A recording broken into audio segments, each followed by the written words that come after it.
سلاما يا رسول الله سلاما يا حبيب الله سلاما يا رسول الله سلاما يا حبيب الله سلاما يا عظيم الجاه عليك الصبح والأسحار عليك الصبح والأسحار عليك الصبح والأسحار. بسم الله الرحمن الرحيم.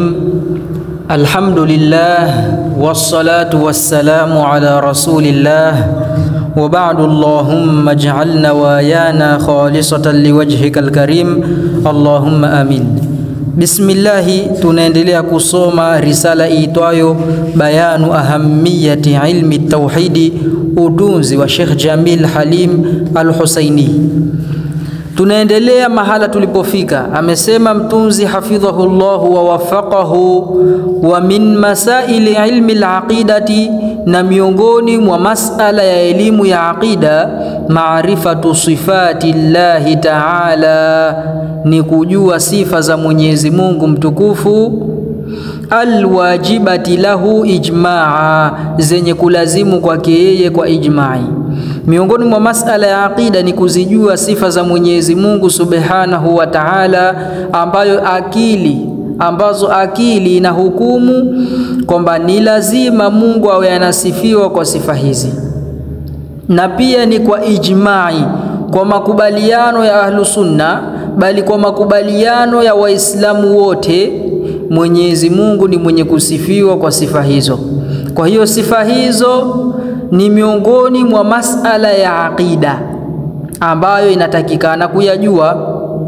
Sifa hizo mtunzi anasema wahiya sifatu 13, nazo ni sifa 13, allati, ambazo la talama takarrara dhikruha, ambazo kumerefuka kujirejea kutajwa kwazo, fi musannafati ulamai, katika tunzi za wanawazuoni. Yani zimetajwa sana katika vitabu vya wanawazuoni. Walamma takarrara dhikruha fil Qur'ani wal hadithi, nazama kulivojirejea kutajwa kwazo katika Qur'ani na hadithi, zama ilivyokuwa sifa hizo 13 zimetajwa sana katika Qur'ani na hadithi. Wa nususil ulamai, na notsi za wanawazuoni. Qala alulamau, wamesema wanawazuoni, kwa sababu ya kutajwa sana hizo sifa 13, yajibu maarifatuha wujuban ainiya, inalazimu kuzijua ulazima wenye kumwainikia kila mmoja, ala kulli mukallafin, juu ya kila mtezo wa nguvu na sheria. Yani wamesema haitoshi kuzijua huyu mwingine asizijue, bali ni lazima kila mmoja sifa hizo azijue, ambaye hajazijua ameingia katika haramu.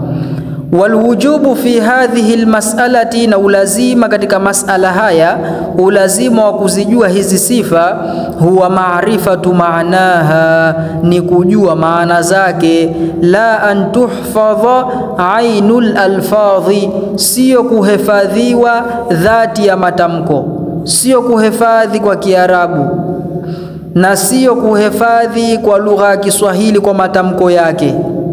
Sio lazima kuhifadhi, bali kinacholazimu ni kujua maana zake, kujua Mwenyezi Mungu anasifiwa kwa sifa kadhaa na kadhaa na kadhaa. Wa hadha sahlun, na hili ni jepesi. Ai i'tiqadul maana, yani kuitakidi maana, kuiamini maana, kuamini maana za hizi sifa 13 ndiyo jambo lenye kulazimu. Kwa hiyo ni lazima mtu ajifunze ili azijue hizo sifa 13 apate kuziamini. Fahadha fardun ala kulli mukallafin, basi hili ni faradhi juu ya kila mtezo nguvu na sheria. Wa mimman dhakara dhalika, na miongoni mwa ambao wamezitaja hizo sifa 13 au baadhi yazo, Abu Hanifata, ni Abu Hanifa. Imamu Abu Hanifa hajazitaja zote 13 kwa mpangilio, lakini ametaja katika sifa hizo kama ambavyo zinatajwa na wanawazuoni. Alladhi, ambaye huwa min a'immati salafi, yeye ni miongoni mwa maimamu wa watangulivu. Salafi ni wale wanawazuoni wema wa karne 3 za mwanzo, na waliokuja baada ya hapo katika ambao wamewafuata salafi wanaitwa khalafi. Kwa hiyo mtu kudai kwamba yeye ni salafi kwa sababu wanawafuata wale kule, huku ni kulaghai watu. Ambao wamewafuata salafi wanaitwa khalafi kwa sababu wao wamekuja baada ya salafi na wanawafuata salafi. Hawaitwi masalafi, hawaitwi salafi ambao wamekuja baada ya salafi. Na hawa ambao wanajiita salafi kiuhakika hawapo katika zama za salafi wala hawafuati hao masalafi. Ndiyo maana wao wenye wao wanasema kwamba hakuna kufuata madhehebu baadhi yao, na mengi ambayo wameyafanya hao salafi wao wanayapinga. Miongoni mwa mambo hayo ni kutawassal, na miongoni mwa mambo hayo ni kutabaruku na kaburi na kuomba mbele ya kaburi. Wao wanahesabu ni shirki. Na al-Imamu Shafi'i kwa mfano, huyu ni katika maimamu wa salafi salih, yeye alikuwa anaenda kwenye kaburi la Imamu Abu Hanifa na kwa ajili ya kuomba, bali alikuwa akisema kwamba akipatwa na shida alikuwa anaenda kwenye kaburi la al-Imamu Abu Hanifa na hufarijiwa kutokana na ile shida yake, kutokana na lile ambalo limemsibu. Kwa hiyo hili ndilo ambalo salafi walikuwa wameshikamana nalo. Wao wanasema ni shirki. Kwa hiyo kiuhakika wao hawafuati salafi, bali kwa mujibu wa itikadi zao na kauli zao hao salafi wote ni makafiri. Tunamuomba Mwenyezi Mungu atuhifadhi. Wa mimman ba'dahu as-Sanusiyu, na miongoni mwa ambao wapo baada yake ni as-Sanusi. Miongoni mwa ambao wamezitaja hizo sifa 13 au baadhi yazo ambao walikuja baada ya Imamu Abu Hanifa ni as-Sanusi. Imamu Sanusi amezitaja hizo kwenye aqida zake ziitwazo Aqaidu as-Sanusiyya. Kuna matnul hafida, kuna matnu sughra, matnul aqidati, yani matni ya aqida lakini inaitwa sughra au inaitwa matnul hafida. Halafu kuna matni sughra na kuna matnu as-sughra na kuna matnu al-wusta, yani matnu al-aqidati as-sughra, matnu al-aqidati al-wusta.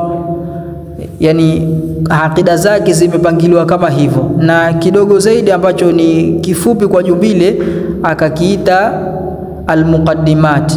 Hichi al-muqaddimat kwa jumbile ni kidogo lakini ni kigumu zaidi. Ndio maana wanawazuoni na mashekhe namna wanavyofanya baadhi ni kusomesha vile vingine mpaka ukifika ile matnul aqidati al-kubra. Baada ya kusoma hicho ndio wanakusomesha al-muqaddimati, kwa sababu ni kidogo kijumbile lakini ni kikubwa kwa mafuhumu.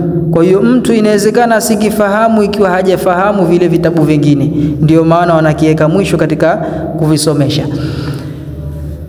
Yeye As-Sanusi amezitaja hizi sifa kwenye hizi aqaidi zake, na alhamdulillah hizi aqaid nimezisoma mimi na nikapata ijaza ya maandishi pamoja na sanadi na muhuri haswa wa shekhe wetu Sheikh Tariq Al-Laham hafidhahullahu wa wafaqahu.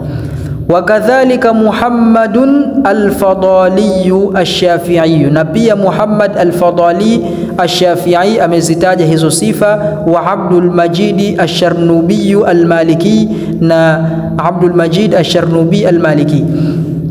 Abdul Majid ash-Sharnubi ni yule ambaye ametunga Manzumatu Aqaidi Sharnubiyya, na alhamdulillah mimi nimekisoma kitabu hichi na nina sanadi pia. Pia alhamdulillah Mwenyezi Mungu ameniwezesha kukisomesha kitabu hichi Manzumatu Aqaidi Sharnubiyya mwanzo mpaka mwisho, na alhamdulillah darasa zake zipo kwenye akaunti yetu YouTube Manzumatu Aqaidi Sharnubiyya. Na pia Mwenyezi Mungu ameniwezesha kukitia taaliki hichi kitabu Manzumatu Aqaidi Sharnubiyya. Nimetia taaliki baadhi ya sehemu kwenye abiyati zake. Wakadhalika Jamaluddin al-Khawarizmi, na pia Jamaluddin al-Khawarizmi ni katika waliozitaja hizo sifa. Wa Muhyiddin an-Nawawi, na Muhyiddin an-Nawawi fi kitabihi al-Maqasid, katika kitabu chake al-Maqasid. Wa Mufti Lubnan al-Asbaq, na mufti wa Lubnan aliyetangulia, yani kabla ya ambaye yupo aliyetangulia, Al-Sheikh Abdul Basit Ibn Ali al-Fakhuri, na huyo Sheikh wa Lubnan aliyekuwa mufti hapo zamani, Al-Sheikh Abdul Basit Ibn Ali al-Fakhuri, pia ametaja katika vitabu vyake fi kitabihi al-Kifayati lidhawi al-inayati, katika kitabu chake kiitwacho al-Kifaya lidhawi al-inaya amezitaja hizo sifa. Wa ghayruhum min al-ulamai, na wasiokuwa hao katika wanazuoni wamezitaja hizi sifa. Kwa hiyo sisi sio wa mwanzo kutaja hizi sifa kusomesha watu. Wa sifatullahi 13 alwajibatu lahu ijmaa, na sifa za Mwenyezi Mungu 13 zenye kulazimu kwake Mwenyezi Mungu kwa ijma'i, kwa makubaliano ya Waislamu. Hizo ni hizi: alwujudu, kuwepo. Anaanza kutaja sifa hizo pamoja na kusherehesha kwa sherehe fupi. Alwujudu, kuwepo. Mwenyezi Mungu ana sifa ya kuwepo. Fallahu ta'ala yastahilu alayhi ta'ala al-adamu, fallahu ta'ala yastahilu alayhi ta'ala al-adamu, basi Mwenyezi Mungu mtukufu ni muhali juu yake aliyetukuka kutokuwepo. Yeye yupo, haiwezekani kiakili kuwa hayupo au kwamba atatoweka. Maujudun azalan wa abada, ni mwenye kuwepo tangu na tangu, yani bila mwanzo. Wa abada, na milele, yani hana mwisho wa kuwepo. Bila jihatin wala makanin, bila mahala wala upande, yani bila kuhitajia mahala wala kuhitajia upande, kama ambavyo alikuwepo kabla ya kuumba mahala wala upande, bila mahala wala upande, yani bila kuhitajia mahala wala upande. Basi baada ya kuumba mahala na upande hajabadilika, pia yupo bila kuhitajia mahala wala upande. Afillahi shak, je, katika uwepo wa Mwenyezi Mungu kuna shaka yoyote? Ai la shakka fi wujudihi subhanahu, yani hakuna shaka yoyote katika uwepo wake, utakasifuni wake. Wa wujuduhu ta'ala azaliyun abadiyun, na uwepo wake Mwenyezi Mungu mtukufu ni watangu, ni wa milele, yani uwepo wake hauna mwanzo wa kuwepo, hauna mwisho wa kuwepo. Laisa ka wujudina alhadithi, sio kama uwepo wetu wenye kuzuka. Kuwepo kwetu kumezuka, tulikuwa hatupo kisha tukakuwepo. Fawujuduna biijadi llahi lana, basi kuwepo kwetu ni kwa upatishaji wa Mwenyezi Mungu, kutupatisha sisi. Kuwepo kwetu ni kwa sababu Mwenyezi Mungu ametufanya sisi tuwepo, tumeumbwa. Hii ni sifa ya kwanza. Sifa ya pili, alwahdaniyatu, upwekekaji. Ay anna Allah ta'ala wahidun la sharika lahu, yani hakika Mwenyezi Mungu mtukufu ni mwenye kupwekeka, hana mshirika. Pakisema Mwenyezi Mungu ni mwenye kupwekeka, makusudio hana mshirika. Fahuwa ta'ala wahidun fi dhatihi, basi yeye Mwenyezi Mungu mtukufu ni mwenye kupwekeka katika dhati yake. Dhati yake sio kama dhati za kisichokuwa yeye. Dhati yake ni uhakika wake, na dhati za viumbe ni viwiliwili, ama viwiliwili ambavyo vinakamatika, ama viwiliwili ambavyo havikamatiki. Mwenyezi Mungu yeye ni tofauti na viumbe. Yeye sio dhati ambayo inawezekana kukamatika, yani sio kiwiliwili ambacho inawezekana kukamatika, wala sio kiwiliwili ambacho haiwezekani kukamatika. Mwenyezi Mungu sio kiwiliwili. Fahuwa ta'ala wahidun fi dhatihi, basi yeye Mwenyezi Mungu mtukufu ni mwenye kupwekeka katika dhati yake. Wa sifatihi, na sifa zake. Wa fi'lihi, na kitendo chake. Dhati yake sio kama dhati zetu, sifa zake sio kama sifa zetu, na vitendo vyake sio kama vitendo vyetu. Qala azza min qailin, amesema mwenye kusema ambaye ni mshindi. Panasemwa azza min qailin kwa ukusudiwa kwamba mwenye kulisema hili ni mtukufu. Kwa hiyo hutiliwa mkazo kwa neno azza min qailin juu ya ukweli na usahihi wa ambacho kitatajwa mbele. Qul huwallahu ahad, sema ewe Muhammad, yeye Mwenyezi Mungu ni mwenye kupwekeka, hagawiki mafungu, yani sio kiwiliwili, kwa sababu kiwiliwili ndio ambacho kinagawika mafungu. Yeye Mwenyezi Mungu ni mwenye kupwekeka, hagawiki, na yeye Mwenyezi Mungu hapana kama yeye katika dhati yake wala sifa zake wala vitendo vyake. Sifa ya tatu, alqiyamu bin nafsi, kujitosheleza kwa dhati. Sio alqiyamu bin nafsi kuthibiti kwa dhati au kusimama kwa nafsi, haitakiwi kutafsiri hivyo. Alqiyamu bin nafsi, kujitosheleza kwa dhati. Mtu kutafsiri kusimama kwa dhati kwamba Mwenyezi Mungu ana sifa ya kusimama, anakufuru. Ama kusema kuthibiti kwa dhati, hakufuru, lakini sio tafsiri ya hili neno alqiyamu bin nafsi. Kwa hiyo asitafsiri hivyo. Alqiyamu bin nafsi, kujitosheleza kwa dhati, ay annahu ta'ala mustaghnin an kulli ma siwahu, yani hakika yeye Mwenyezi Mungu mtukufu ni mwenye kujitosheleza kuepukana na kuhitajia kila kisichokuwa yeye. Wa kullu ma siwahu muhtajun ilaihi, na kila ambacho kisichokuwa yeye, na kila kisichokuwa yeye ni chenye kuhitajia kwake. Falalamu, basi ulimwengu, bima fihi, pamoja na ambacho kimo ndani ya ulimwengu, yani kila kisichokuwa Mwenyezi Mungu, la yastaghni anillahi tarfata ainin, hakijitoshelezi kuepukana na kumuhitajia Mwenyezi Mungu tarfata ainin, upepeso wa jicho, yani hata kiasi cha kufumba na kufumbua, kiasi cha kupwesa na kupwesua. Hakuna chochote katika vilimwengu, hakuna chochote kisichokuwa Mwenyezi Mungu ambacho kinaweza kikajitosheleza kisimuhitajie Mwenyezi Mungu. Viumbe wote wanamuhitajia Mwenyezi Mungu katika kila hali, kila punde. Qala azza wa jalla, amesema Mwenyezi Mungu aliyemshindi na aliyetukuka, Allahu samad, Mwenyezi Mungu ni mwenye kutohitajia, ni mwenye kuhitajiwa, yani hahitaji kila kisichokuwa yeye, na kila kisichokuwa yeye kinahitajia kwake.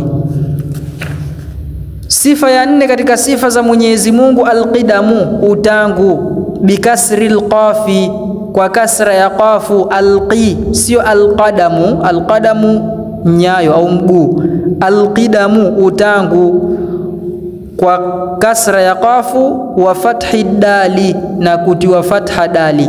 So alqidimu, sio alqadamu, sio alqadimu, alqidamu. Ay alazaliyatu, yani utangu, yani kutokuwa na mwanzo. Ay anna Allah ta'ala labtidaa liwujudihi, yani hakika Mwenyezi Mungu mtukufu hapana mwanzo kwa uwepo wake, hapana mwanzo kwenye uwepo wake, hana mwanzo wa kuwepo. Fayastahilu alayhi ta'ala alhuduthu, basi ni muhali juu yake Mwenyezi Mungu mtukufu kuzuka. Kwa Mwenyezi Mungu alikuwa hayupo kisha akawepo, hili ni muhali, yani haiingia akilini Mungu kusifiwa kwa sifa ya kuzuka. Mwenyezi Mungu hana mwanzo wa kuwepo, na kila ambacho kimezuka ilikuwa hakipo kikakuwepo, hiji siyo Mungu, ni kiumbe. Qala ta'ala, amesema Mwenyezi Mungu mtukufu, huwal awwal, yeye peke yake ndiye wa mwanzo. Sifa ya 5, albaqa'u, kubakia.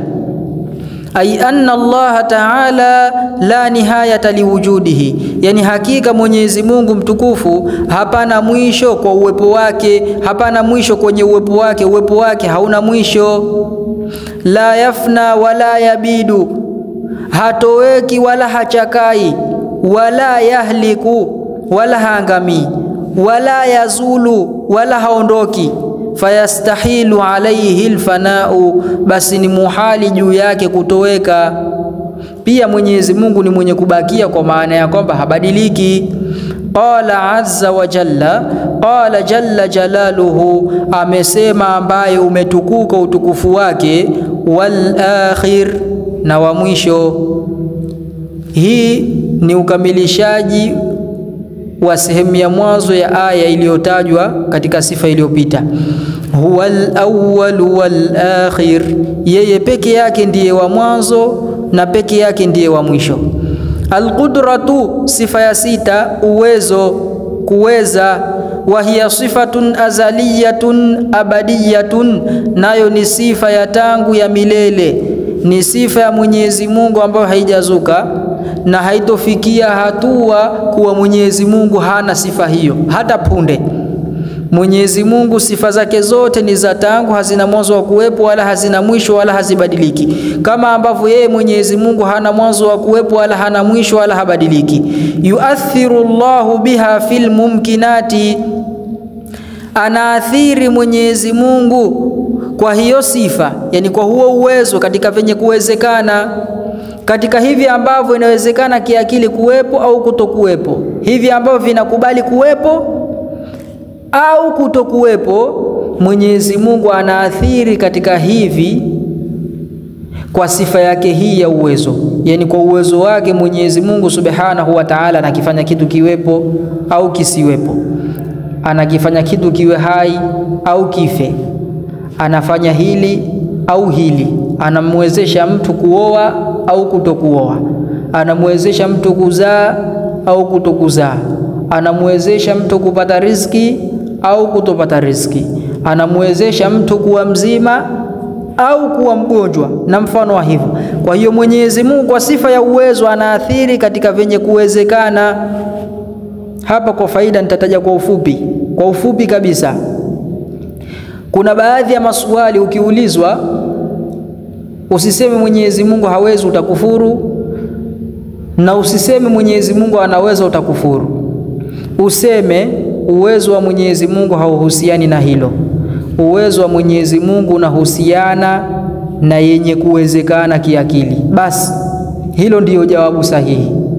Maswali hayo ni kwa mfano ukiulizwa hivi Mwenyezi Mungu anaweza kuwepo sehemu, au Mwenyezi Mungu anaweza kuwa na mtoto, au Mwenyezi Mungu anaweza kuwa na mke, Mwenyezi Mungu anaweza kuwa mwanamke, Mwenyezi Mungu anaweza kuwa mwanamme.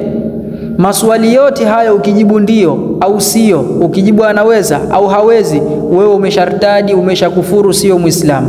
Ujibu vipi? Kama nilivyotaja mwanzo, uwezo wa Mwenyezi Mungu hauhusiani na mambo hayo. Uwezo wa Mwenyezi Mungu unahusiana na venye kuwezekana kiakili. Basi swali linaishia hapo. Hapasemwi hawezi wala hapasemwi anaweza. Uwezo wa Mwenyezi Mungu hauhusiani na vitu hivyo, unasonga mbele. Fayastahilu alaihi ta'ala alajzu, basi ni muhali juu yake Mwenyezi Mungu mtukufu kushindwa, kwa sababu yeye ni mwenye sifa ya uwezo. Haiingii akilini kuwa eti Mwenyezi Mungu anashindwa na kitu fulani.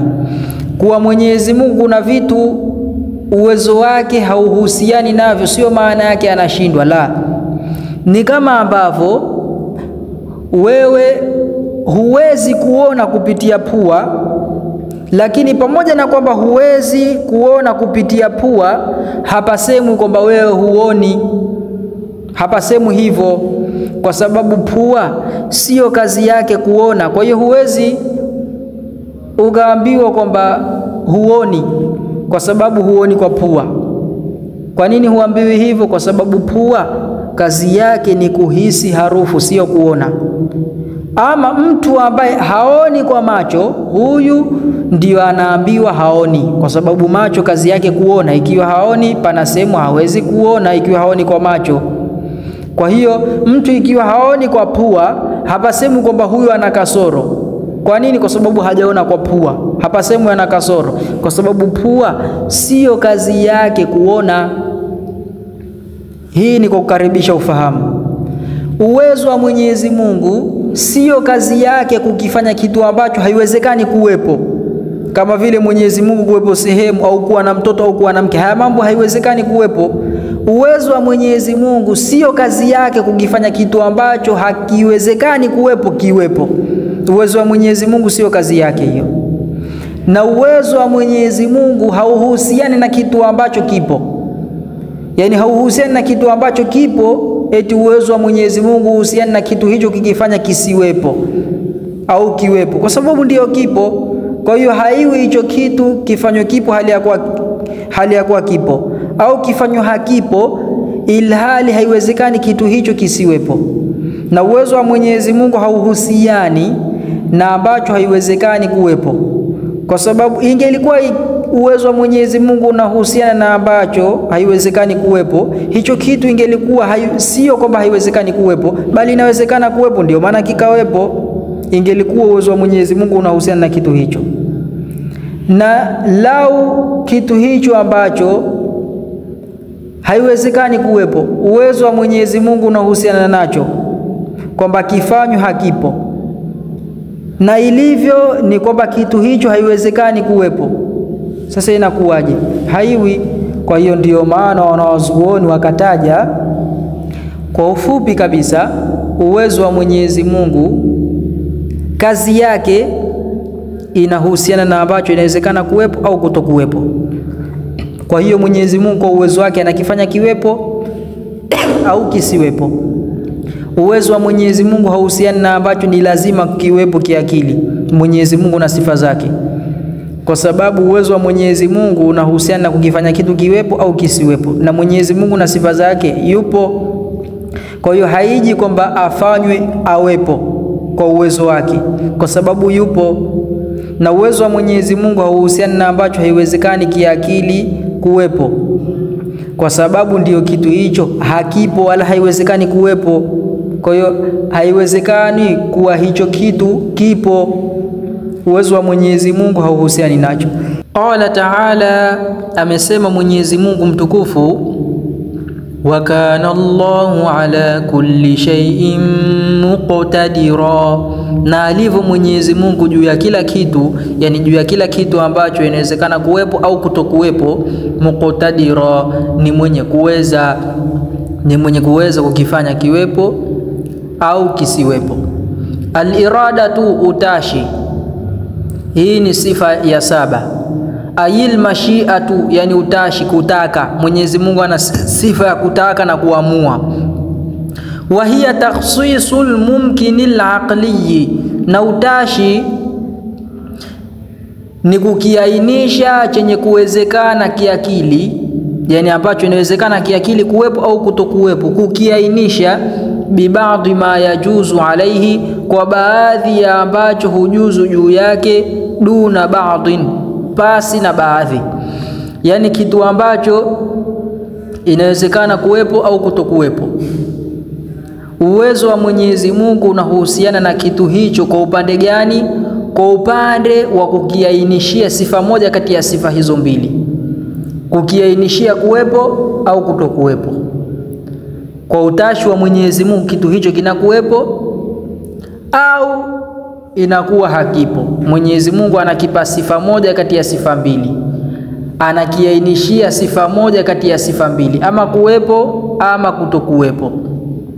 Kwa hiyo kukiainishia chenye kuwezekana kiakili baadhi ya ambacho hujuzu juu yake, pasi na baadhi, kati ya kuwepo na kutokuwepo, kukipa sifa ya kuwepo bila ya kupewa sifa ya kutokuwepo, au kupewa sifa ya kutokuwepo bila ya kupewa sifa ya kuwepo. Kwa hiyo sifa hii au hii, wa bisifatin duna ukhra, na kwa sifa fulani pasi na nyingine, na kukiainisha chenye kuwezekana kiakili kwa kupewa sifa fulani, kukipa sifa fulani yenye kuwezekana na kukinyima sifa nyingine. Kwa mfano kitu kukipa uhai au kukinyima uhai, kukipa uhai na kukinyima umauti, kukipa umauti na kukinyima uhai. Huo ni mfano. Uwezo wa Mwenyezi Mungu na utashi wake ni hivyo. Utashi wa Mwenyezi Mungu maana yake ni hiyo. Fayastahilu husulu shay'in khilafa mashiatihi ta'ala, basi ni muhali kupatikana kitu fulani kinyume na utashi wake Mwenyezi Mungu mtukufu. Iwe Mwenyezi Mungu ametaka hivi halafu kitu kiwe vingine, ni muhali. Qala Allahu azza wa jalla, amesema Mwenyezi Mungu aliyemshindi na aliyetukuka, wama tashauna illa an yasha Allahu rabbul alamin, na hamutaki nyinyi isipokuwa akitaka Mwenyezi Mungu mola wa walimwengu. Yani ambacho nyinyi munakitaka ni kwa sababu Mwenyezi Mungu ametaka mukitake. Hamutotaka isipokuwa ambacho Mwenyezi Mungu ametaka mukitake. Ambacho Mwenyezi Mungu hajataka mukitake, hamutotaka. Kwa hiyo mtu akijikuta na maamuzi na utashi juu ya kitu fulani, ajue ni kwa sababu Mwenyezi Mungu ametaka kwake yeye akitake hicho kitu. Baada ya kutaka, ikiwa Mwenyezi Mungu ametaka akitake na pia ametaka kitokezee hicho kitu, basi kitatokezea. Ikiwa Mwenyezi Mungu ametaka utake kitu fulani lakini hajataka kitokezee hicho kitu, basi utataka kwa vile ametaka wewe utake, lakini kitu hicho hakitotokezea kwa sababu hajataka Mwenyezi Mungu kitokezee. Kwa hiyo ni muhali kutokea kitu. Tukisema ni muhali, makusudio haiwezekani kiakili kutokea kitu fulani ambacho Mwenyezi Mungu hajataka kitokezee, kama ambavyo ni muhali kitu ambacho Mwenyezi Mungu ametaka kitokezee kisitokezee. Ni muhali, yani haiwezekani kiakili pia kisheria. Kwa leo tunafikia hapa. Wallahu tabaraka wa taala a'lam wa ahkam, wa sallallahu ala sayyidina Muhammadin wa alihi wa sahbihi wa sallam, walhamdulillahi awwalan wa akhira. لذة العيش إلا صحبة الفقراء، هم السلاطين والسادة والأمراء.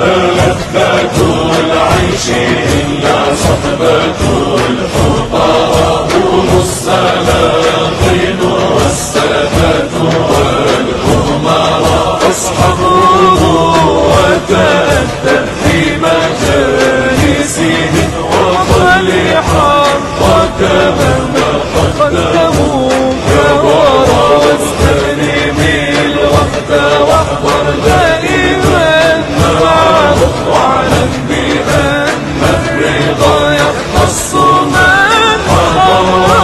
لذة العيش إلا صحبة الفقراء، هم السلاطين والسادة والأمراء. قوم كرام السجايا حيثما